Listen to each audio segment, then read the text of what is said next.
Hi guys, so I thought I would come back periodically and do updates. Didn't realize it would be this quickly, but that's life. So there's three little updates. The first one I wanted to talk about is my schedule changing a little bit. You might remember when I talked about my future plans, how one of my things was to see if I could cope with three commitments a week plus whatever leisure and appointments, and that would tell me I was ready for a part-time job if that went well for a number of months. So I have applied. Don't know if I mentioned this in the last video. I applied to an organization, the Learning Disabilities Society of York Region, that's my county, and as a volunteer tutor. They have been incredibly slow. I applied like 2 months ago, and like it takes them like 2 weeks to answer emails, so I don't know what's going on there. But I'm still hoping to add that into my schedule, hopefully on Mondays. Because I used to babysit on Monday evening, and that's now Wednesday afternoons, because she's attending a special program now, and they are closed Wednesday afternoons, which is typical of these many special schools, because they tend to have a very small staff. You can't really cover each other for meetings and such, so that's why they close the program to have their staff meetings. So I babysit her, and the cat volunteering that I was doing on Wednesdays, I'm now doing on Fridays. And the next few days are going to be busy with a friend's birthday, Mother's Day, a couple of appointments, then I'll be babysitting again. So I'm interested to see how this goes, and hopefully the learning disability thing starts soon as well. So far, I'm optimistic. I'm doing well.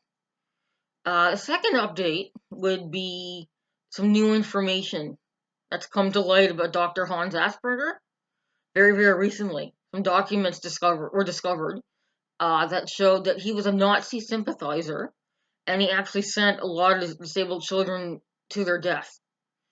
I saw some debate if the name of the disorder should be changed. So I just want to say my opinion here. I think that's moot because the disorder technically hasn't existed for 5 years. It was folded into autism spectrum disorder. Whether you like that or not, I discussed that in an early video. So I think it's moot, but I think it's, a little disturbing and upsetting to hear that I'm in a way, carrying the name of a Nazi. So, yeah. And the third little update is I'm attempting to start a weight loss journey. I guess that sounds dramatic. But yeah, so a couple years ago, February 2016, I was put on Cymbalta, an antidepressant. And I was already about 10 pounds overweight at the time, but that weight was steady for years and years.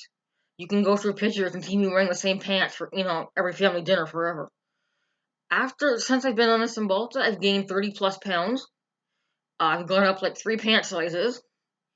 Um, and I am being switched off of my antidepressant. I actually asked my doctor in February, late February, my psychiatrist, and she did try to switch me to something, and that was a disaster. So I asked to go back to this in Malta because um, my appointment was a few days before Easter, and we were having people over, and I didn't want to be having a meltdown and running around screaming with a dozen people watching me. So I asked to go back on the Cymbalta because I knew it worked. And then I saw her again in April, and she's now switching me to yet another different antidepressant because this one has anti-obsessive qualities. I was just diagnosed with OCD, which I will discuss in 2 minutes in the next video. And so this drug has anti-obsessive qualities. Thing is, she's being very, very cautious now. She's having me slowly increase the new one over 4 weeks, while at the same time slowly decreasing the old one. That's not the most fun thing. I'm incredibly drowsy, but I do feel less obsessive. I'm optimistic this will be successful. I don't know that weight's just gonna drop off me when I switch meds, but at least I won't be fighting the med. At least I shouldn't. I hope if I'm still gaining, I don't know what to do. I don't eat that much. It's weird. So actually, it could mean another one of my meds is the culprit, but I'm hoping not because I don't want to touch that. It's one of my fibromyalgia meds, which took a long time to get right. So I'm hoping that one's not causing weight gain, but I started that one a good while after Cymbalta, and there was already weight gain going on.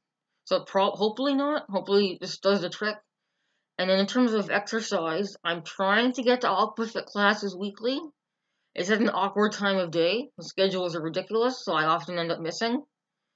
Unfortunately, I need to be doing more of that, and I walk a little bit every day. Um, it's frustrating though because I used to walk really far. I used to, the bus doesn't come, I'll walk 2 kilometers, no biggie. So now I'm barely able to walk. Sometimes when pain's high, fibromyalgia, I'm lucky to walk 10 minutes. It's frustrating, and it's definitely impeding on weight loss. And then in terms of the diet component, I think I eat moderately badly. I don't think I eat as bad as a lot of people, but there's also huge room for improvement. A lot of that's sensory, so that's going to be a challenge. And some of it's just ingrained eating habits. My mom cooked for us, and she grew up with pretty basic food. They didn't have much. So she's not exactly a foodie, so I'm not familiar with a lot of different things. And in my area, there's a ton of different ethnic types of food, and I don't know what any of it is. I don't want to try it. And the thing is too, healthier food is, I like my food to be all one texture. I don't want a slimy raisin or a dry muffin. And the healthier the food gets, the more different, vegetables and textures tend to be in the same dish. So that's a big challenge. Um, I'm hoping to meet with a consultant for an autism service called Curious Place. I'm hoping that'll be soon, and maybe they'll have some strategies. I've been on the wait list for a while for this meeting. I looked into Jenny Craig, because I like the idea of here's the food, eat the food. But the food's $160, $170 a week, so that's not happening. And there must be a lot of rich, fat people out there to keep that place in business. I can't imagine many people can afford that.